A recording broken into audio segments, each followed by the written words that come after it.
Bom dia, boa tarde, boa noite. Este é o nosso Sport Insider, programa para falar sobre negócios do esporte que começa na N Sports, o nosso parceiro. Estamos nos estúdios da N Sports em São Paulo. E hoje nós vamos conversar com Ivan Martinho. Tudo bem, Ivan? Tudo bem, Capelo? Obrigado pelo convite e parabéns pela casa nova. Obrigado, obrigado. O Ivan eu poderia apresentar como professor, especialista em marketing esportivo, tem vários predicados, mas hoje está aqui como presidente da WSL para a América Latina. Esse é o seu cargo? É isso, Acertei? nos últimos 6 anos e meio. 6 anos e meio. Inclusive, eu estou aqui com o material que você trouxe. Vou folhear com resultados do seu. É do último evento? Do último evento de junho que a gente fez, o Rio Pro, que é o maior evento de surf do mundo. Eu vou te encher de perguntas idiotas nesse começo de programa, porque a gente vai conversar aqui com pessoas que estão no YouTube, estão nos canais lineares da N Sports, estão no Sport Insider, gente que já conhece surf e não conhece, gente que entende de negócio, mas não entende nada. Então, eu vou começar do começo. WSL, ela é uma empresa que se assemelha mais a um UFC ou ela é uma entidade organizadora do esporte que se assemelha mais a uma FIFA? Ela se assemelha mais ao UFC, nem sempre foi assim.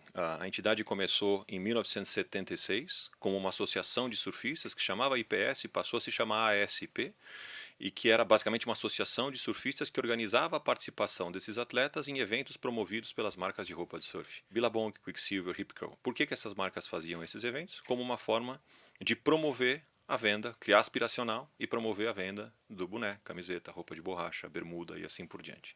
Então era investimento de marketing dessas empresas para poder criar ídolos, para poder criar referências. Na época as revistas de surf, as fotografias, essa aspiração do surf, que sempre teve essa componente, para surfistas e para não surfistas. E onde isso acontecia? Isso acontecia muito dentro das competições e um pouco dentro do que eles chamam até hoje de free surf, né? Isso evoluiu e foi assim até 2014, quando passou por uma mudança em que um investidor, e aí nesse caso que se assemelha um pouco do que era o UFC, mas um investidor comprou esses eventos dessas marcas de surf e as transformou agora não mais em donas, mas em patrocinadoras desses eventos. E como patrocinadoras, abrindo oportunidade para que essa empresa então que estava sendo criada naquele momento, não em formato mais de associação, mas em formato de liga com essa marca que começa em 2015, WSL World Surf League, capaz de trazer outros patrocinadores e outras receitas, aí sim, se assemelhando ao que é um modelo de qualquer outra entidade esportiva e liga no mundo. Desde 2015, então, a WSL, a entidade carrega a marca WSL, completando 10 anos esse ano, e em 2026, então, a gente comemora 50 anos de existência da entidade, que teve já, como eu falei, 3 nomes, carrega o nome WSL hoje, tem o formato de liga, mas existe há 50 anos, a gente comemora isso no ano que vem. Maravilha. E começa, então, como uma associação, mas uma associação de empresas de surf mesmo, de produtos de surf. Na verdade, a associação de surfistas que competiam, que simplesmente tinha o papel de organizar a participação dos atletas em cada um desses eventos independentes. Tá. Mas aí criaram uma lógica de ranking, uma lógica de circuito, cuidavam da logística e assim funcionava. Mas cada evento era independente. O que acontece é que havia uma lógica de somatória de pontuação que determinava quem era um campeão ao final de cada temporada, e obviamente cada uma dessas marcas tinha um evento em determinado local do mundo, por conta também dos mercados estratégicos ou da origem de onde essas empresas pertenciam, fosse a Billabong, a Quicksilver, a Austrália, a Havaí, e assim vai. Tá, então só para eu entender perfeitamente. A associação era dos surfistas. As marcas, como é que elas encaixavam aqui?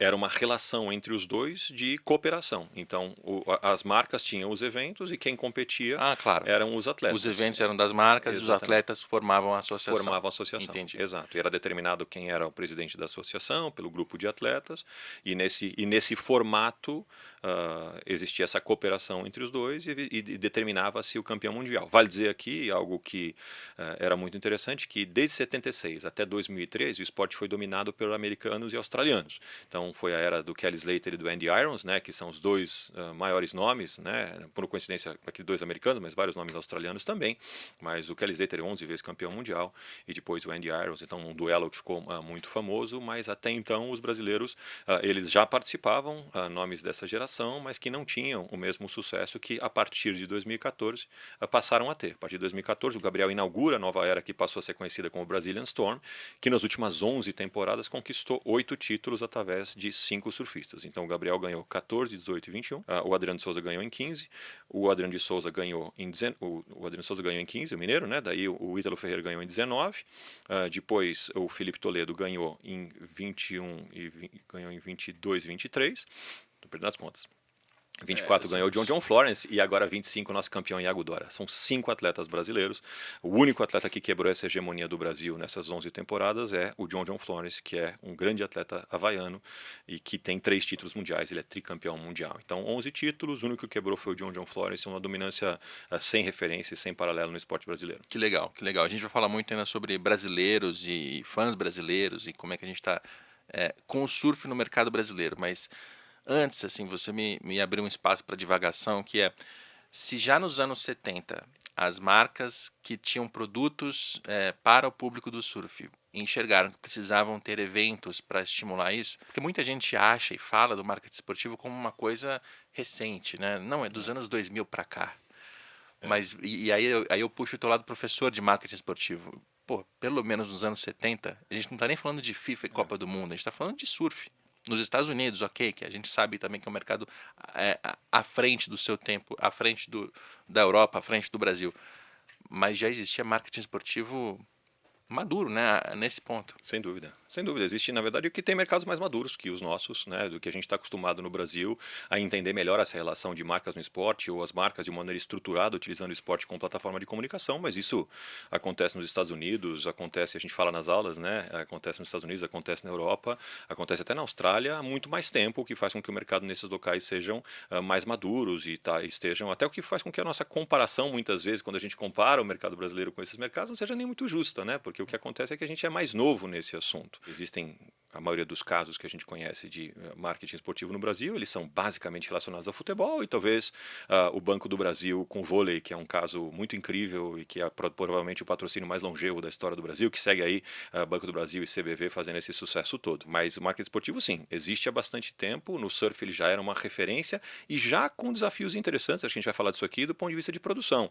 O surf ele sempre teve essa indefinição, essa imprevisibilidade do momento em que vai acontecer de fato o evento, por conta da condição das ondas, e foi o primeiro esporte a fazer uma transmissão em streaming na história. Já que você falou disso, vamos para isso. Eu falaria de outras coisas antes, mas isso é muito interessante.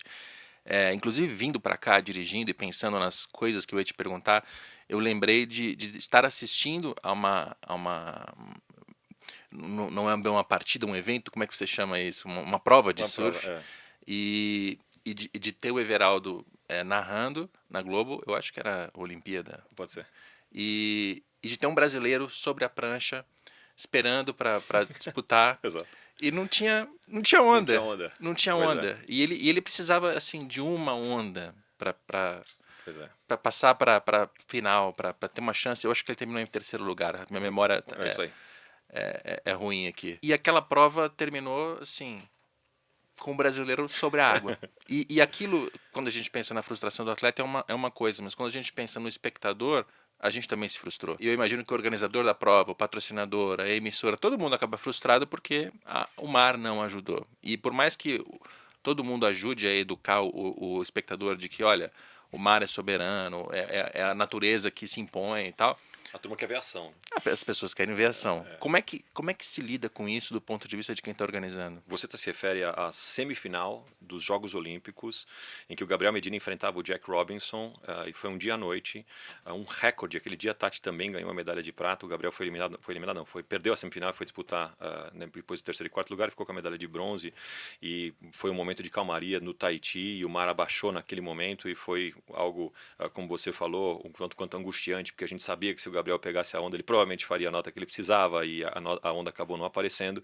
As ondas que apareceram, o Jack Robinson surfou primeiro do que ele, fez uma nota necessária o suficiente para passar de bateria. Um dado interessante é que nesse dia foi a bateria de surf mais vista da história, com 48 milhões de pessoas assistindo ao vivo na TV aberta, algo super interessante. 48 milhões de pessoas, então, frustradas com aquela agonia. Gerando conversa, né? Gerando conversa e tomando um espaço que o surf até então nunca tinha tido, com a emoção do Everaldo rebolando para conseguir manter a emoção no ar, com os surfistas boiando, ou seja, Isso não é muito comum de acontecer, mas sim acontece. E não só acontece muitas vezes quando o evento vai para o ar, mas muitas vezes ele determina o dia que o evento vai para o ar. Porque quando o mar está assim, a gente não leva o evento para o ar, a gente espera o próximo dia. De que maneira que funciona? A gente espera 9 dias e coloca o evento no ar em 3 ou 4 dias de acordo com a melhor condição de ondas. A gente normalmente leva a escolha da data do evento não é uma escolha sem razão. Ela tem uma razão, ela tem diversos critérios que determinam o porquê que o evento do Vivo Rio Pro acontece em junho em Saquarema, o porquê que o evento do Havaí acontece no final do ano ou no começo do ano. Então, a lógica da distribuição dos eventos tem a ver com a condição propícia do mar naquele espaço. É claro que a gente vive num mundo em que o clima e as condições todas, né, da natureza mudam muito, inclusive por interferência dos seres humanos, e isso, obviamente, também impacta o nosso esporte. Existem fenômenos naturais que alguns estão previstos, outros não estão previstos. Laninha, El Niño, todas essas coisas mudam muito qual é a condição das marés e isso impacta diretamente o nosso esporte. Agora, existe muita ciência para esse tipo de decisão. É 100% perfeito? Não é 100% perfeito. Por melhor que sejam as ferramentas que a gente trabalha, é algo que é uma inquietação, um investimento de milhões para conseguir aumentar a previsibilidade dentro do nosso esporte. Agora, isso está posto, não adianta a gente reclamar. Com exceção de uma etapa por ano que a gente faz na piscina de ondas, que aí sim a gente tem programação, previsão, e essa também a gente colocou ao vivo no Esporte Espetacular, também com o Everaldo narrando esse ano, e também com recorde de audiência para uma bateria da WSL com o Ítalo, ganhou ali em Abu Dhabi, que foi na piscina de ondas que a gente fez em fevereiro desse ano. A grande verdade é que todas as outras etapas acontecem nos mares, nos oceanos, mundo afora e que convivem com essa realidade. Então a gente tem que lidar com essa realidade para conseguir não só construir a audiência tuning, que a gente chama, que é fazer as pessoas pararem para assistir onde quer que elas estejam, e ter não só uma força promocional para fazer essas pessoas assistirem, mas entender que muitas vezes a gente vai estar no ar no meio de uma terça-feira à tarde, no meio de uma quarta-feira de manhã, e não necessariamente no quarta-feira à noite como o futebol, no domingo às 4 da tarde como o futebol. E se você está querendo falar com as pessoas onde é que elas estão e não provavelmente do lado de uma televisão, quando você se programa para assistir quarta-noite ou domingo à tarde de futebol, então a gente tem que ser muito bom no mobile, no celular. Então a WSL foi a primeira liga que fez investimentos grandes em conseguir fazer uma experiência amigável na tela do celular, que a gente chama de user-friendly no mercado, não é isso? Então a gente investiu muito, não só em tecnologias de streaming em locais completamente inóspitos, então a gente vai a Fiji, a gente vai à Indonésia, a gente vai em lugares que normalmente as pessoas gostam de passar lua de mel, né, Capelo? E não trabalhar. Sim. E a gente vai trabalhar nesses lugares que são paradisíacos, mas que você viaja, você que está nos assistindo viaja. Quando você viaja, você não provavelmente vê que a internet começa a dar uma piorada. Imagina como é para nós ir nesses lugares. A infraestrutura é complicada, porque mal chega o sinal de internet. Imagina que vocês devam... O que vocês fazem? Vocês levam cabeamento? A gente leva cabeamento, a gente leva multilink, a gente tem todas as melhores tecnologias disponíveis no mundo. Do que você imaginar, a gente tem investimento para conseguir levar, para conseguir garantir uma transmissão de qualidade. Tem outra coisa. O surf, ele muitas vezes, em praias como é o caso de Saquarema, que a bancada é de areia, muitas vezes a onda está posicionada num lugar de manhã, e aí o vento bate e leva a onda e a bancada para outro lugar, ela está outro lugar à tarde. Isso não acontece quando a bancada é de pedra nem quando a bancada é de coral, mas no Brasil, bancada de areia, acontece isso em outros lugares também. Imagina um câmera que você posiciona para um jogo de futebol, no meio do jogo você tem que mudar ele. Ou num autódromo, que você posiciona o câmera, no meio do jogo você tem que mudar ele. Então tem essas condições que mudam muito, porque você não está falando de um espaço retangular ou quadrado, ou mesmo um autódromo que você faz o posicionamento. Então existem várias componentes de imprevisibilidade, várias dificuldades do ponto de vista de produção. A gente não faz eventos em grandes centros urbanos, a grande verdade é que a gente faz em paraísos maravilhosos, que esteticamente são muito legais de assistir e de ver, mas que sim têm seus desafios. Agora, tudo isso está posto, é a realidade do nosso esporte. Não é da gente reclamar. O que a gente faz é criar tecnologias, processos e um time treinado para poder operar nessas condições e entregar um produto de qualidade para o fã. E eu estou pensando aqui em outras modalidades que tenham desafios parecidos e eu não consigo achar uma na mente, porque assim, futebol, basquete e vôlei são todas de estádio ou de arena. Fórmula 1, automobilismo são pistas que, por mais que você diga, puxa, mas são pistas às vezes como Mônaco, no meio da cidade, ou então um autódromo, mas ainda é um lugar estático ali. Sob controle, né? Sob controle. Está preparado para aquilo. É o ciclismo, ou então, né, o triatlo, que você vai ter espaços muito maiores, você vai ter muito público, é difícil de controlar o público, você tem uma dificuldade, mas ainda assim não tem essa mobilidade, você não tem a natureza interferindo, assim. Existe, você conhece, você tem alguém que você conversa que você fala assim, cara, Tem a outros, nossa vida é difícil. tem outros esportes que não têm a mesma projeção que o surf passou a ter. Tá. Né? Então a vela, por exemplo, depende A dos vela, é ventos. verdade. Né? A A vela é vela, o sail de complicada. pique, é um produto lindo, né? Que ainda não tem a projeção que o surf tem, que é essa de falar com milhões de pessoas. Então, dos esportes que falam com milhões de pessoas, o surf é o único que tem essa condição. E a gente tem que encontrar verdade. formas de superar esses desafios. Esses desafios estão postos. E tão interessante e tão importante como isso é como que a gente trabalha esse conteúdo, não só no ao vivo, mas para fazer esse conteúdo chegar até as pessoas onde quer que elas estejam. No mobile, nas redes sociais, com canais parceiros, em canais próprios, em milhares de possíveis canais de distribuição, para fazer não só com que esses eventos eles rendam bastante, eles ocupem as redes sociais, eles gerem conversa, mas eles também aconteçam e continuem sendo relevantes mesmo quando já tenham terminado. E apesar de todo esse investimento, toda essa preparação, ciência para prever as condições meteorológicas, qual é a recorrência de uma situação como essa que eu e 47,9999 outras milhões de pessoas passaram? Isso acontece assim uma vez por ano, uma vez, assim, quanto que isso acontece? Isso é difícil de acontecer. O que aconteceu aquele dia no Tahiti foi o seguinte: é o intervalo entre as ondas. E aquele intervalo estava muito grande. Sim, Normalmente, o intervalo entre as séries que a gente fala, ele é um intervalo menor. Isso é medido. Só que o mar, por vezes, entra um vento, pode mudar tudo. Então, o que aconteceu ali é que o intervalo se espaçou de uma forma imprevisível, justamente naquela meia hora que o Gabriel estava na água. Se você olha a bateria anterior e depois a bateria posterior, que foi a disputa da medalha de ouro e de prata da Tati, você vê que já tinham voltado as ondas. A Tati voltou. Sim. Claro que o mar não estava perfeito, mas já estava Já melhor. dava para fazer alguma Então, manobra. foi, obviamente, uma combinação de fatores. Vale a pena dizer também que o Gabriel é do estilo dele escolher mais as ondas. Ele é um excelente leitor de ondas e ele tem uma competência enorme de fazer um bom trabalho. Outros surfistas preferem pegar mais ondas e ter mais chances, assim eles têm mais chance de errar. Como o Gabriel sabe que a margem de erro dele é sempre muito pequena, ele é um excelente executor, um excelente atleta, ele estava esperando a melhor onda, porque na hora que a onda vem, a perna dele ia funcionar e as coisas iam acontecer. O que acontece é que a onda não veio, mas as ondas, alguma veio, portanto que o Jack Robinson pegou a onda e surfou. Foi excelente? Não foi uma nota excelente, foi uma nota razoável, acho que é uma nota de 5,6 que ele conseguiu tirar ali naquele dia, para ser o suficiente para passar de bateria. Logo na sequência, meia hora depois, o mar já tinha se ajeitado um pouco mais e o mar apresentou melhores condições. Então, situações assim acontecem, mas acontecem bastante raramente. Agora, tem mar de todo tipo. O Brasil tem mais de 7 mil quilômetros, por exemplo, de costa. Tem ondas de todos os tipos. As ondas internacionais que a gente chama, elas não estão necessariamente no Brasil. O Brasil tem algumas ondas reconhecidas como de classe mundial. Saquarema é sem dúvida uma delas, não por acaso a gente está em Saquarema. As ondas são muito boas, são ondas pesadas, consistentes que a gente chama. Então tem sempre onda lá. Às vezes é uma onda espetacular, às vezes é uma onda um pouco menor, mas não tem passa por essa situação de mas não haver onda. Mas não vira uma lagoa. Tá.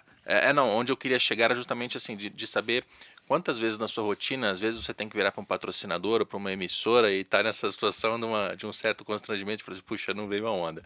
É raro. É raro, Raro na verdade, assim. é raro. Na verdade, o que acontece é, quando a gente convida, por exemplo, as pessoas para irem nos nossos eventos, as pessoas perguntam, mas qual é o melhor dia para ir, Ivan? Eu falo, eu não sei. Cara, Nesse momento eu não sei. A gente vai, quando a previsão ela fica mais confiável uma semana antes. Tá. Poucos dias antes ela fica um pouco mais confiável. Então você vai diminuindo a margem de erro da previsão. Então, com muita antecedência, a gente não sabe. Né? A gente vai fazer agora um evento que é o Challenger Series em Saquarema. A gente está no ar, né, com o evento em Imbituba e depois vai para o Challenger Series em outubro, do dia 11 ao 19. Nesse momento, eu não sei quais são esses dias de onda que vão funcionar entre o dia 11 e o dia 19 de outubro. Quando for ali na semana do dia 7, do dia 8, a previsão começa a acertar mais e começa a ficar um pouco mais fiel. Ainda assim, pode entrar um vento, pode acontecer algum fenômeno que mude a previsão de última hora. Mas, de maneira geral, nesses lugares que tem consistência de onda, de maneira geral, uma semana antes a gente já sabe com um pouco mais de eficácia, com um pouco mais chance de acertar que dias que acontecerá um evento. Legal. Vamos falar menos do clima e de como ele afeta a organização, vamos falar mais de dinheiro. Como é que é organizada a estrutura de arrecadação da WSL?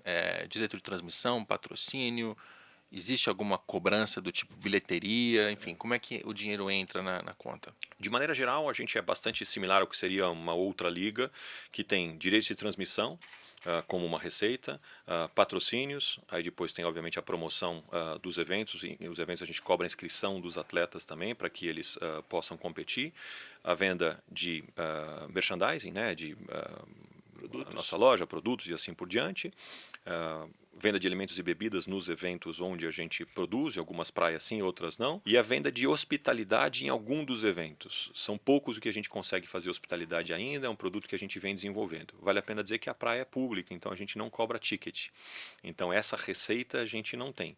Por conta da imprevisibilidade de quando o evento vai acontecer, direito de transmissão é uma receita importante, mas diferente do futebol, ela é menor do que a receita dos patrocínios. Então, para nós, a nossa principal fonte de receita são os patrocínios. Direitos de transmissão também são uma receita importante, mas aqui estou fazendo uma comparação de como funciona. Ela se inverte do ponto de vista de proporção dentro do que é a nossa composição de mix de receitas. E aí não tem o ingresso, mas tem a hospitalidade. Para quem não sabe o que é a hospitalidade, é algum espaço onde você leva patrocinadores, convidados. A gente leva como ser o camarote, né? Como ser o camarote no estádio. A gente tem o nosso programa de hospitalidade, que no fundo é um beach club que recebe as pessoas, que tem opções de entretenimento, é um day use.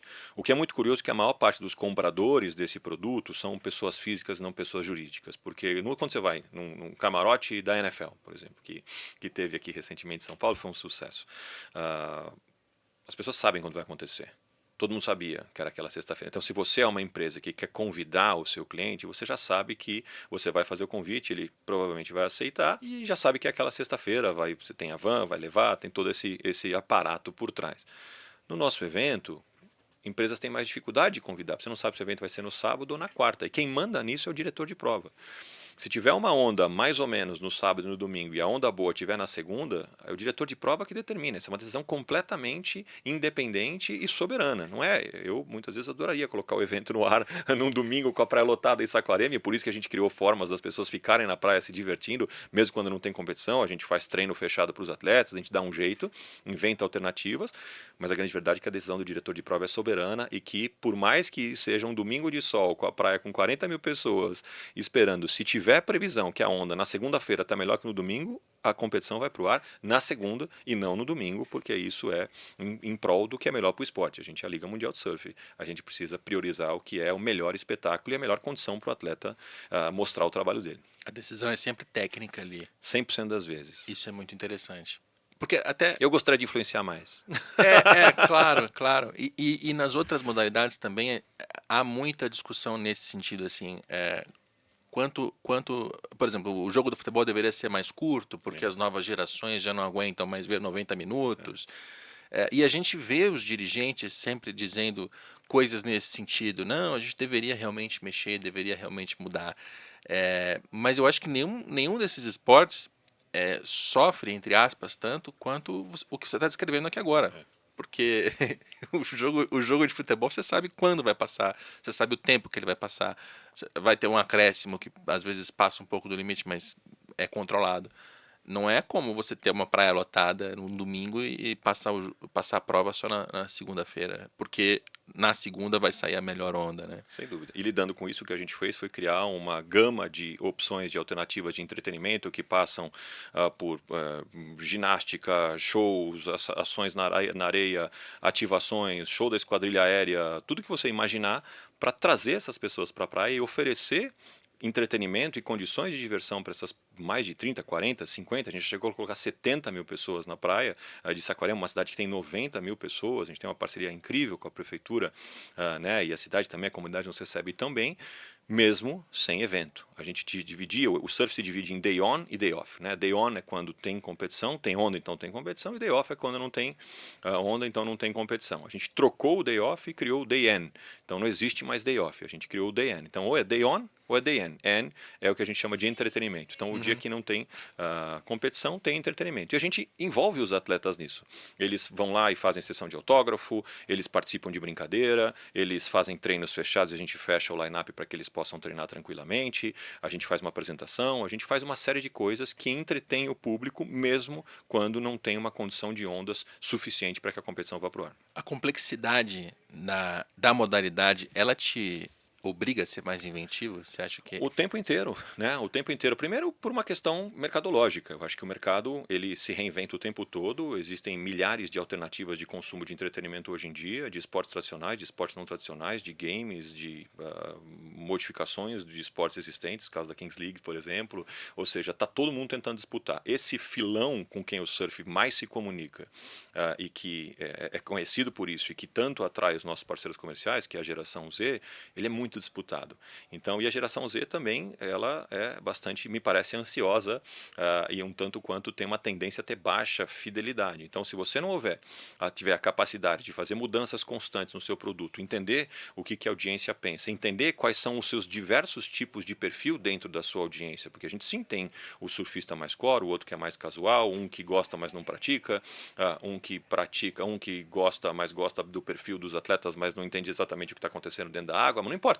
Cada um, são todos audiências, são todos mercado endereçável para nós e todos fazem parte desses 45 milhões de pessoas que se interessam em algum nível sobre essa modalidade. Como que a gente cria um produto que seja relevante para essas pessoas é a nossa discussão diária lá no escritório. E isso passa por transformações constantes. Não é um modelo que funciona, que está fechado. Ao contrário, a gente vai fazendo modificações constantes e vai também se arriscando em áreas que não era necessariamente o expertise anterior da empresa. A gente acabou de fazer em Saquarema, nesse evento, um festival de música chamado Sun, Sound and Soul, criou uma propriedade diferente. A WSL não tinha esse repertório de ser uma empresa de promotora de shows musicais. A gente se associou a Rio de Negócios, que faz o festival Espanta no Rio de Janeiro, e criou um festival proprietário com essa alma do surf, chamado Sun, Sound and Soul.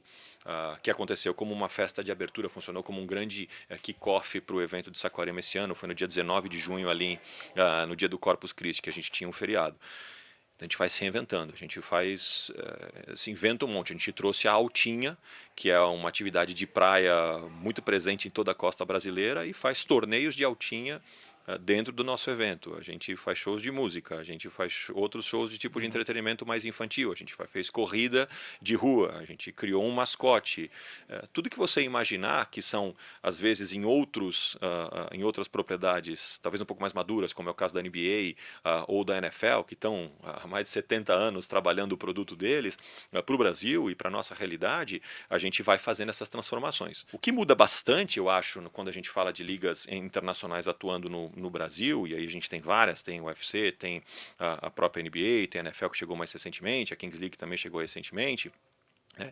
Eu acho que as outras ligas, elas têm uma tendência de replicar o excelente modelo que já tem fora, mas buscar fazer no Brasil um produto que seja 99,9% parecido com o que é a experiência lá fora.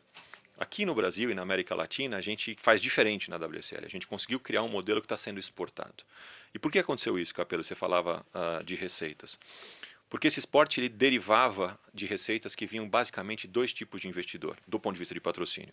O primeiro, marcas de roupa de surf, e o segundo, Ministérios de Turismo ou Secretarias de Turismo. Essa primeira receita, por uma questão conjuntural do mercado de moda, essas marcas se enfraqueceram e com isso acabaram enfraquecendo também os seus orçamentos de marketing. Então a gente tinha aí um dilema interessante. Por um lado, a modalidade crescendo e alcançando índices de audiência e conquistando títulos e corrompendo barreiras que nunca tinham sido vistas. E por outro lado, o orçamento, e inclusive os pais da existência, né, os pais e mães, razões da existência do surf profissional, que são as marcas de surf, se enfraquecendo. Por uma questão de decisão estratégica, a gente pode depois entrar no detalhe.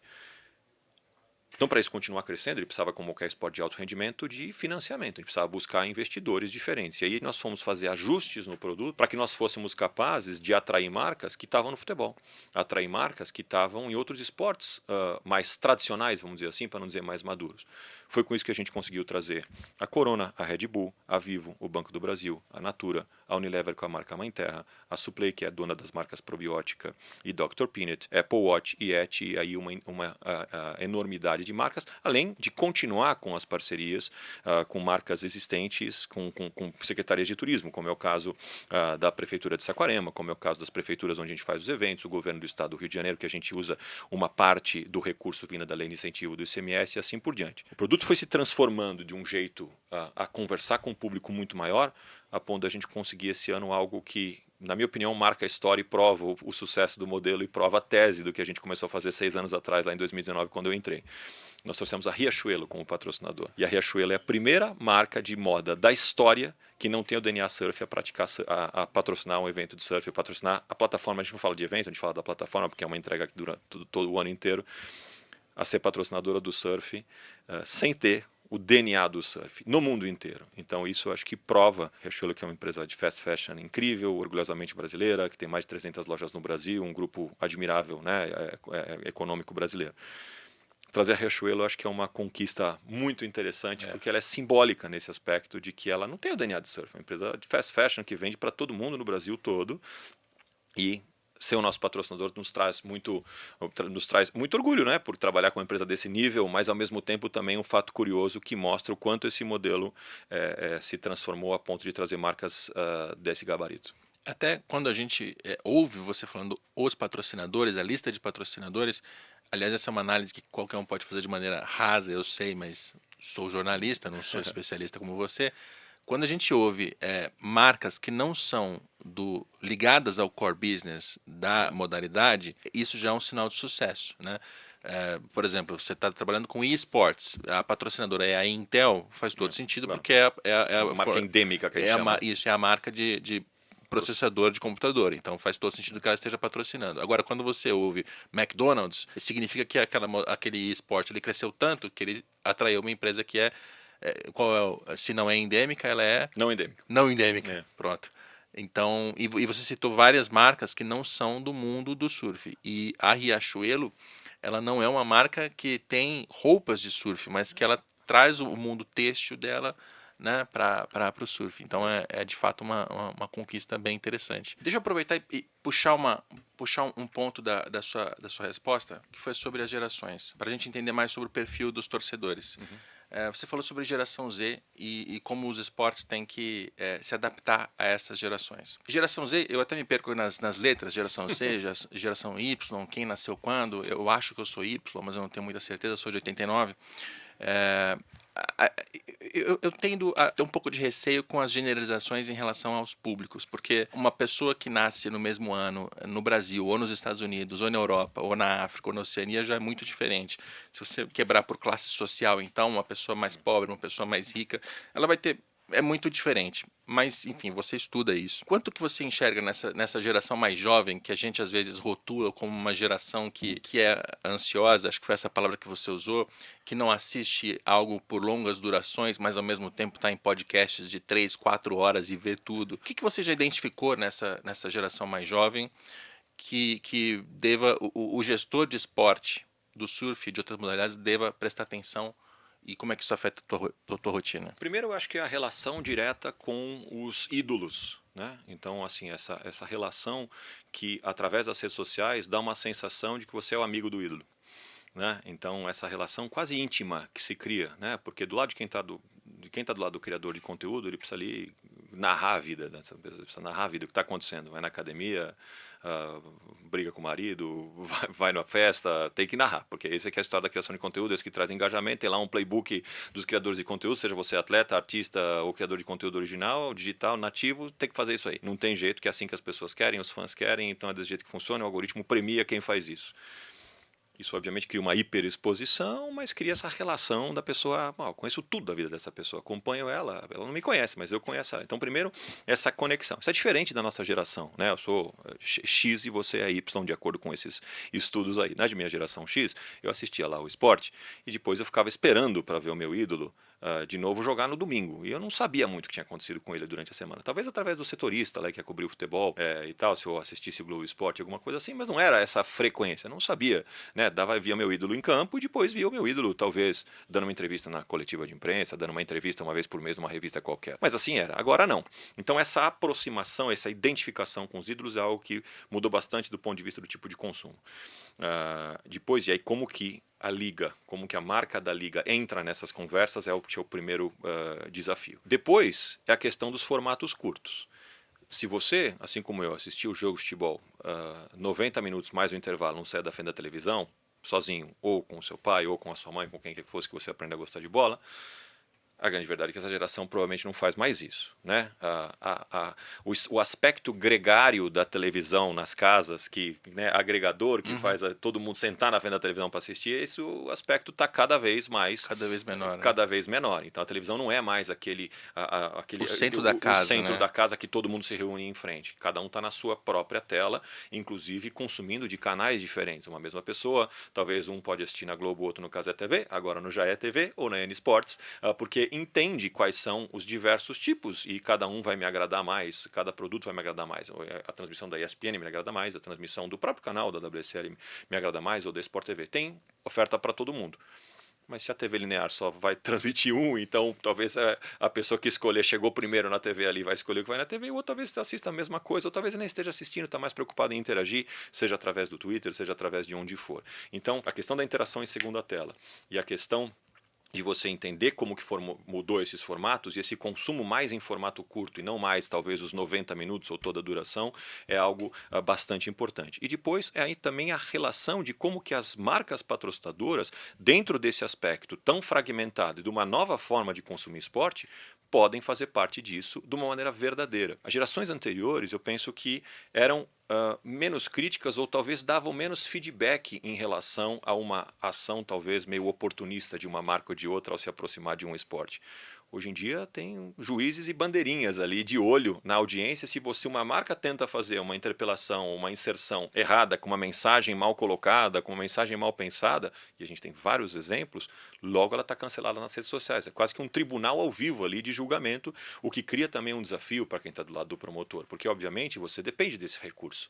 Você como promotor de um evento, como dono de uma liga, com o que é que seja, você é dono de uma propriedade, você precisa dos recursos. E você precisa, no fundo, entender que essa marca ela está se conectando com você para falar com esse público. Ela não está se conectando com você porque você é legalzinho. Ela está conectando com você para falar com esse público. Você aqui, como propriedade, estou fazendo aqui a analogia do meu microfone, está no meio dessa conversa. Só que você quer então que o público goste do que é a mensagem da marca, mas você quer que a marca goste do que é a receptividade do público. Ficar nesse meio e garantir que essa balança funcione vai determinar, e que tenha sucesso, vai determinar a provável renovação dos seus contratos. Vai determinar que isso é um sucesso, se isso for mensurável, e vai determinar a provável renovação dos seus contratos.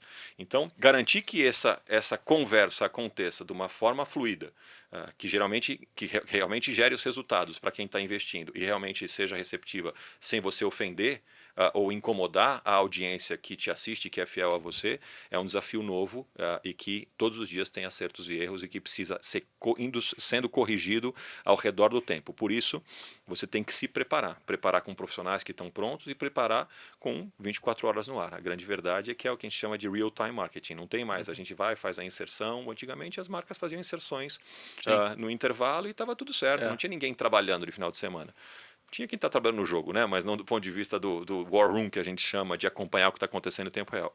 Hoje em dia não. Hoje em dia está todo mundo de olho, inclusive para aproveitar essas conversas que se formam nas redes sociais e que muitas vezes passam a ter um alcance até maior do que é a transmissão ao vivo linear. Então isso é, de novo, uma outra componente muito diferente do que passou a ser.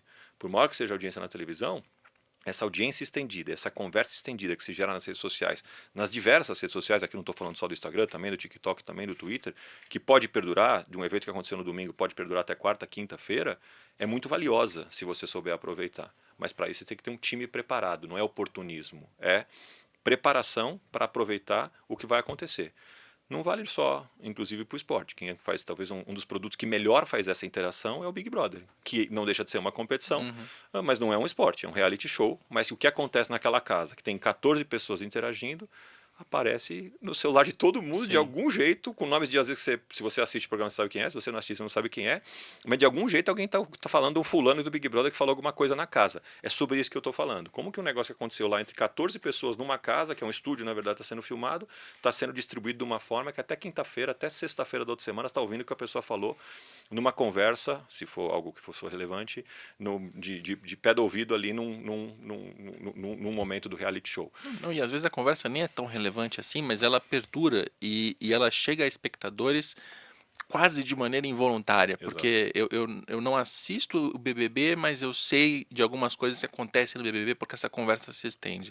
E aí, E aí para concluir, só para pode falar. voltar no seu ponto, você elencou vários fatores que estão conectados, né? Porque você falou do relacionamento do torcedor com o atleta, que as gerações mais jovens faz de maneira diferente. Né? E eu acho que no surf isso favorece, especialmente os brasileiros, porque a gente tem essas figuras sendo renovadas. Né? A gente não está dependendo, como a Fórmula 1, de uma memória do Ayrton O Senna, Guga. ou do tênis do Guga, que está aqui, mas parou de jogar já faz bastante tempo. Né?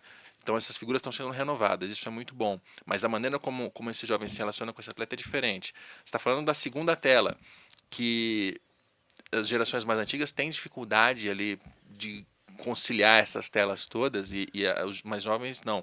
E a conexão das marcas, né? São três fatores que você elencou. E eles estão ligados, né? Porque esse atleta ele está também nesse ambiente digital. Essa segunda tela você tem que, enquanto organizador, compor esse entretenimento. E você está esticando a sua conversa ao longo dos dias depois da prova, ao longo das semanas. Para citar, talvez, um exemplo, aquela foto do Medina que ele aparece surfando no ar, A foto do ano. a foto do ano, eu nem sei que prova foi, mas eu vi a foto. E aquela conversa esticou. E depois da foto vieram todos os memes em cima, todas as montagens, todas as piadas, todas as brincadeiras. E eu não sei quanto que alguma marca se valeu daquilo, se é que conseguiu fazer isso de maneira natural. Mas foi uma conversa ligada ao surf que se estendeu. É um exemplo que faz sentido? Sem dúvida. E aí aquilo tem uma capacidade de impactar que a gente chama de romper a bolha, né? Então a bolha é determinada pelo público que você costuma atingir. Quando acontece algum fato desse, você consegue romper a bolha e você consegue falar com pessoas que nunca tinham talvez tido curiosidade de entender com mais detalhe. E a partir disso, a maneira como você aproveita esses momentos, provavelmente você não vai conseguir aproveitar ele se você não estiver preparado para isso. Você tem que prever que vai acontecer um imprevisto, como se fosse isso. E esses imprevistos programados, vamos dizer assim, eles precisam ter uma estratégia de apoio. Aqui vale a pena a gente fazer um parênteses. Todo mundo me pergunta se o surf, as Olimpíadas ajudou o surf a crescer. A resposta é sim, mas só ajudou porque a gente estava preparado para isso. Você que está nos assistindo vai provavelmente lembrar e vai saber e vai concordar comigo que a gente conheceu vários atletas brasileiros incríveis que ganharam medalhas no Brasil. E aí eu queria fazer aqui um convite para a tua audiência para, se alguém consegue lembrar o nome de 3 medalhistas, não vale falar Raíssa Leal, não vale falar Gabriel Medina, não vale falar Rebeca Andrade. Qualquer outro medalhista brasileiro, você lembra agora quem são esses medalhistas brasileiros? Pois é, se você não lembra, eu imagino que você não consegue, talvez... Não me põe nesse desafio não, porque eu vou passar vergonha. Se você não consegue lembrar, provavelmente você vai concordar comigo que é muito importante um esporte participar das Olimpíadas. Mas tão importante quanto isso é a continuidade dessa audiência. É claro que a audiência são bilhões de pessoas que assistem às Olimpíadas, mas o que a gente fez foi se preparar para que uma fração desses bilhões se convertesse em audiência cativa da WSL. Qualquer fração de bilhão é milhão. E isso faz com que a gente, então, consiga crescer o nosso esporte mundo todo através, sim, do maior palco esportivo do mundo, que são as Olimpíadas. Então, se você não aproveita, você fica famoso na hora, mas depois você esquece a grande verdade que tem muita informação e muito conteúdo. Esse que é o desafio, entendeu, Capelo? Então, vale a pena, o que a gente faz é se preparar para esses momentos. A gente sabe que vão haver momentos incríveis. Como nós podemos fazer com que esses momentos incríveis direcionem uma manutenção parcial dessa audiência? É impossível você manter a audiência, porque a gente está falando de um produto com tamanho completamente diferente. Mas sim, uma parte disso é possível você conquistar e transformar em fã cativo. várias estratégias digitais, várias estratégias de produto que permitiram que a gente fizesse isso em todas as regiões do mundo na WSL. Quando fura a bolha, seja com uma foto do Medina, seja com uma participação seja com a conquista de uma com a medalha, Olimpíada, seja do que for. O teu desafio é reter parte, mesmo que seja uma fração de bilhão, vai ser milhão e esse milhão é importante. Você fez também uma comparação na sua resposta sobre ligas americanas que já chegam aqui com modelos prontos ou 99,9% e tentam adaptar para o público brasileiro. Eu tenho um incômodo desgraçado disso, porque especialmente o americano, assim, tem uma cultura muito bem estabelecida para o americano, e isso eu respeito, entendo. A maneira como o americano consome o esporte e o entretenimento ligado ao esporte é uma coisa muito peculiar, particular deles. Partidas de 4, 5 horas em que ele não está assistindo ativamente, ele está lá passivamente comendo um cachorro quente, um hot dog, né? Não é nem sequer o nome é legal. E quando vem para o Brasil, a gente tenta imitar o que o americano faz e fica uma coisa extremamente cafona, assim. Eu estive na NFL ali, sucesso, lotado, todo mundo estava lá, só que é aquela coisa, né? A câmera do beijo, o estádio pedindo para as pessoas baterem palma, enfim, fica tudo muito cafona, na minha opinião. E eu estou falando da NFL, mas vale para NBA House, várias iniciativas muito legais, mas que tentam tropicalizar e imitar os americanos em coisas que não tem muito a ver com a nossa cultura. E no caso do surf, o Brasil tem uma cultura de surf, né? Elabora um pouco mais isso, assim. O que da cultura brasileira do surf você conseguiu incutir nos eventos e os próprios estrangeiros, americanos, australianos, gente que já estava acostumada com surf, olhou e falou, pô, isso aqui é legal. Tem uma diferença clara entre a torcida brasileira e a torcida do surf de outros países, que na verdade está contagiando ou está direcionando a forma como outros países passaram a se relacionar com os seus surfistas, que é a forma de torcer. A forma de torcer, de quando você tem a capacidade de atrair muita atenção para o seu esporte, esse tem sido o meu trabalho desde 2019, a grande verdade é que vem com isso o jeito brasileiro de torcer, que é um tanto quanto passional. Isso é muito legal por um lado, mas por outro lado também traz um tipo de reação que muitas vezes a própria diretoria da empresa não estava acostumada até então. Tem uma componente muito importante do surf, e a gente usa bastante isso. Diz um dos antigos CEOs da Quicksilver que metade da população do mundo mora perto da praia e a outra metade não vê a hora de chegar lá. Isso vale muito. Né? Isso vale muito. Então, sem dúvida nenhuma, a praia, muito mais do que o surf, é esse ambiente que as pessoas precisam de uma praia para descansar. É um ambiente de descanso, de relax, de reconexão, de bons momentos.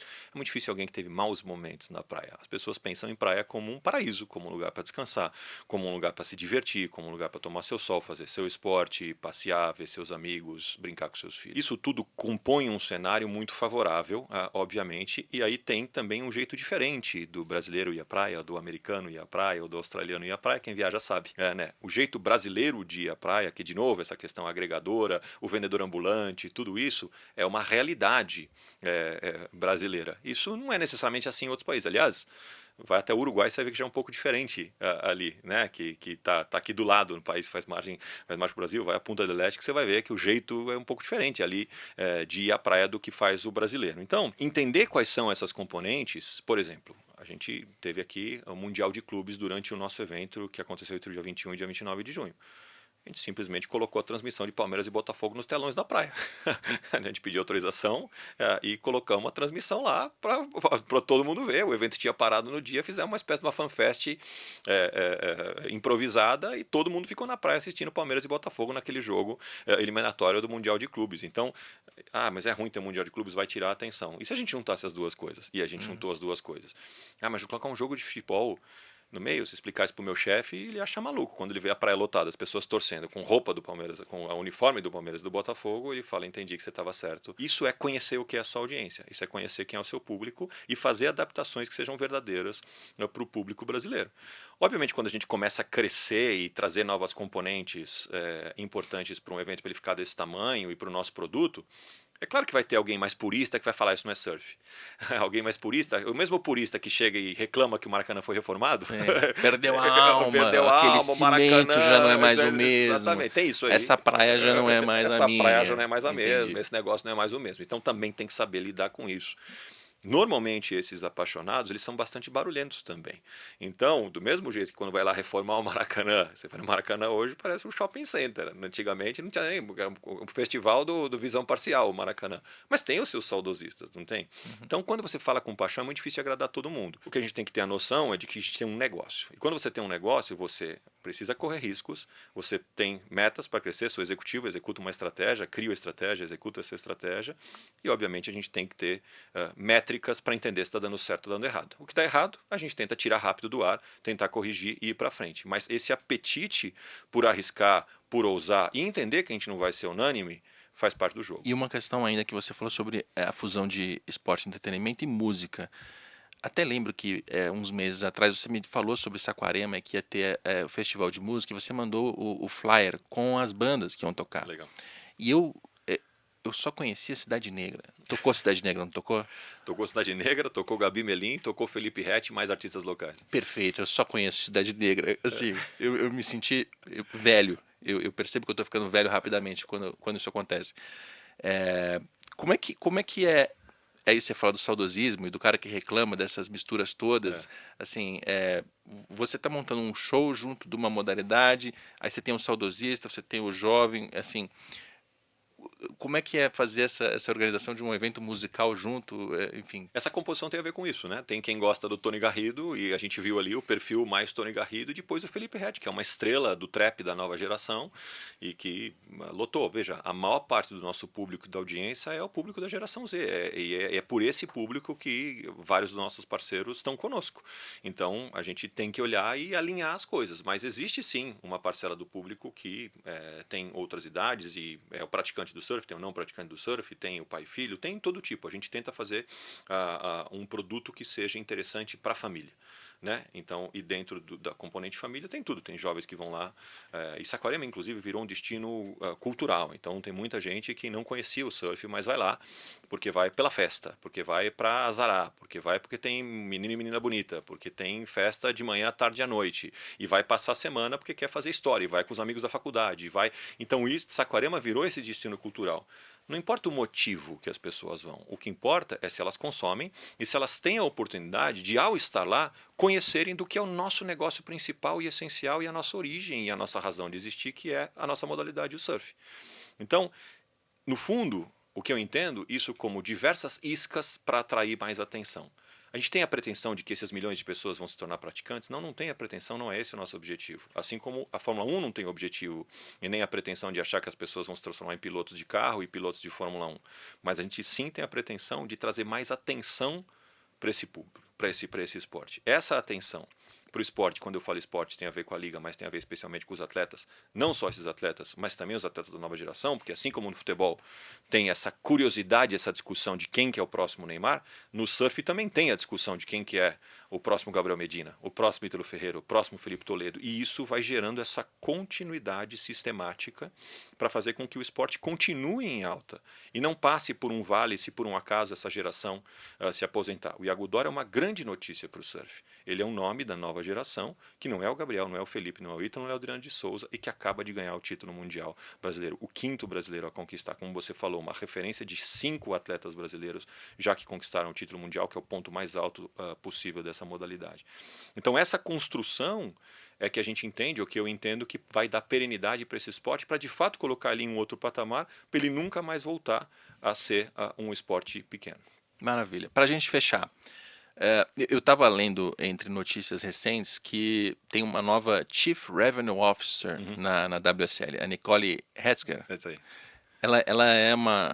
Ela está acima de você na estrutura? Como é que funciona essa estrutura? Na verdade, não. Existe uma estrutura... como funciona? A matriz, eu não expliquei no começo, mas a matriz está na Califórnia e nós temos escritórios regionais. Então, eu sou responsável pela América Latina, tem uma pessoa responsável pela América do Norte, um responsável pela Europa e África e o outro pela Austrália e Ásia. Então, é desse jeito que a gente se divide. Cada uma dessas subsidiárias que olha para as regiões tem um presidente de cada região. Então, eu tenho a minha posição, tem outros 3 pares que têm a mesma posição que eu. E, paralelo a nós, existem as pessoas pessoas de verticais. Então, existe a pessoa de marketing, a pessoa de vendas, a pessoa de jurídico, e todos nós nos reportamos ao CEO da empresa. Tá. E ela como chefe de receitas, né, que é um Chief Revenue Exatamente. Officer, é Uma VP marketing. comercial, no fundo. Ela é Comercial. uma VP Tá. comercial. Existe a VP de marketing, que é a nossa CMO, que é a Brooke Ferris, e ela era, inclusive, CEO da Rip Curl nos últimos 14 anos, e acaba de deixar a Rip Curl e se transformar na nossa CMO. Também é uma posição que teve algumas trocas nos últimos anos, mas trouxeram recentemente a Brooke, que começa conosco agora, sendo a nossa CMO. Então, depois de ter sido CEO da Rip Curl por muitos anos, uma australiana que agora está baseada na Califórnia. Então, as posições de cada uma das regiões, eu replico, e aí eu tenho em linha pontilhada o meu time, a pessoa que cuida de marketing, de planejamento, de vendas. Legal. Essa pessoa se reporta a mim, mas se reporta em linha pontilhada para a pessoa que está lá fora. Legal. A Brooke vem, então, de uma empresa endêmica e a Nicole vem do golfe, Do golfe, pelo que eu vi exatamente. Do golfe feminino. do golfe feminino. E aí, como ela está na área comercial e o trabalho dela é gerar receitas, a gente já explicou aqui, você explicou na verdade, como é que funciona a geração de receitas do surf, mais patrocínio, também direito de transmissão, hospitalidade, taxa de inscrição de atletas. Qual é o tamanho do Brasil nesse cenário? Porque a gente tem os atletas, a gente tem as praias, a gente tem os eventos, mas a gente não tem uma moeda forte. A gente tem as nossas dificuldades socioeconômicas enquanto país. Qual que é o tamanho do Brasil na WSL? O Brasil é um pouco mais de 40% da audiência global, o que é algo espetacular, né? Quando você olha o tamanho do Brasil, é pouco mais de 40% da audiência global, e eu diria que está super bem dividido o mercado entre Austrália, Brasil e Estados Unidos do ponto de vista de receita, com tamanhos bastante equiparáveis, e depois a Europa vem ali em segundo lugar. Se não fosse a moeda, a gente estaria na frente. Se não fosse a moeda. Às vezes o país puxa a gente O Vivo pra Rio trás. Pro em especial, óbvio, a gente é medido por ano da plataforma. O Vivo Rio Pro é o maior evento de surf do mundo em qualquer aspecto que você quiser avaliar. É de audiência, é de arrecadação, é de repercussão, é de impacto econômico, algo que a gente não tratou aqui, mas que é super importante. A gente faz um estudo com a UI, e nesse estudo da UI, esse ano, ele apontou um impacto econômico de 179 milhões de reais. Já é o maior evento do estado do Rio de Janeiro, fora da capital. Ou seja, uma série de predicados aqui que a gente tem orgulho de dizer de um evento que a gente faz. Óbvio que a gente não vende eventos, a gente vende uma plataforma que entrega a mídia, que entrega a transmissão, que entrega conteúdo, que também entrega os eventos, entrega experiência durante 12 meses por ano. Mas, especialmente esse produto, é um produto, né, que chama muita atenção. Historicamente, o maior evento de surf da história era sempre o US Open, que acontece em Huntington Beach todos os anos, um evento grande, no meio da Califórnia, com um PIB gigantesco que tem na Califórnia e tudo. A gente, há 4 anos, ultrapassou essas marcas em número de público. Esse evento que de Saquarema recebeu 410 mil pessoas esse ano, que é um número impressionante, admirável, pensando numa cidade de 90 mil pessoas. E a gente está falando muito de Brasil, mas você é América Latina, presidente da América Latina. Os outros países da América Latina, tem algum deles que se destaca? Eu confesso que eu mal sei de praia. Muitos têm cultura surf. A gente faz 16 eventos por ano, vários deles nesses diversos países. Então eu cuido de México para baixo, a gente faz eventos no Equador, na Argentina, no Chile, no Peru. E a gente faz em El Salvador, naturalmente também está sob a minha responsabilidade. Então todos esses eventos são realizados nessa região. O que acontece, El Salvador é uma etapa do CT, que é a elite do surf. Nas outras regiões a gente faz eventos do QS. Qual que é a estratégia?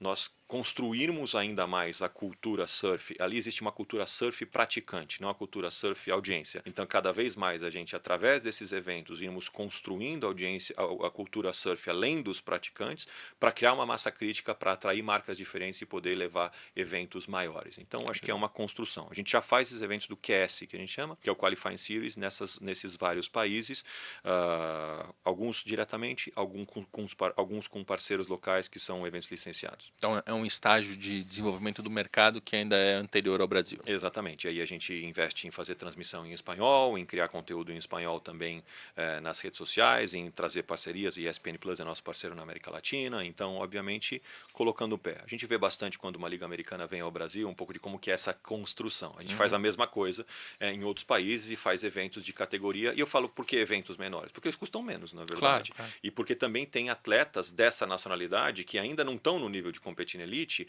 mas que estão no nível de competir nos QS. Então, essa relação de criar ídolos locais, ainda que eles não sejam competidores de elite, mas são competidores das categorias inferiores, vamos dizer como se fosse uma série A, B e C, a gente não chama assim, mas para explicar aqui como funciona, né? Que é o CT, o Challenger Series e depois os QS, os Qualifying Series, que é uma escadinha que você vai subindo até atingir a elite.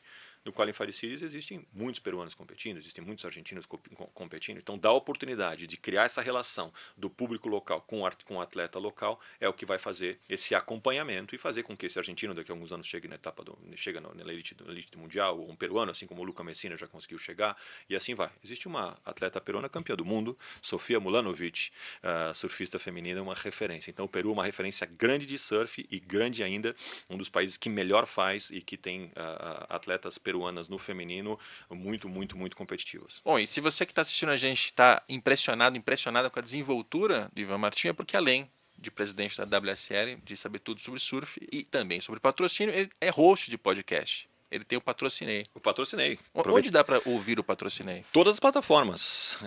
A gente está no Spotify, a gente está no YouTube, a gente está com imagens agora na última edição. A gente já fez 6 temporadas do Patrocinei, e o Patrocinei é um podcast que se dedica a entrevistar CMOs e pessoas que decidem investimento de marketing nas empresas, sobretudo com esse viés de quem investe em patrocínio de esporte e entretenimento. 6 temporadas, eu e o Fabinho, a gente se diverte, mas também aprende, um aprendizado que é super útil para mim, obviamente, que também para a audiência. A gente recebe muitos elogios e agradecimentos por ter um produto como esse que se interessa, que se dedica a entender os meandros e as razões pelas quais as marcas patrocinam, né? Porque acho que acaba sendo educativo para o mercado. Eu faço isso porque acredito em compartilhar conhecimento, e obviamente também aprendo, e aprendo não só para a minha rotina, mas também aprendo para a minha vida de professor, que eu me dedico bastante. Muito bom. Fabinho é o Fábio Wolff, que tem uma agência de marketing esportivo. Wolff Sports, parceiro do Ivan, que ainda virá este podcast, a este videocast. Merece. Indico ele para participar aqui. Fabinho, anota na agenda, você tem que estar aqui com o Capelo contando a história da Wolff Sports. Ele tem bastante coisa para contar, até porque está no mercado há muito tempo. Ivan, obrigado pela participação, por vir aqui até o estúdio da N Sports. Parabéns. Felicidades, muito boa sorte na nova jornada, que seja um sucesso ainda maior. Casa nova, estúdio lindo. Estou feliz de estar aqui. Um salve para a tua audiência. Aloha, como a gente diz no surf. Aloha. E para você que está nos assistindo, até a próxima terça-feira com mais um Sport Insider.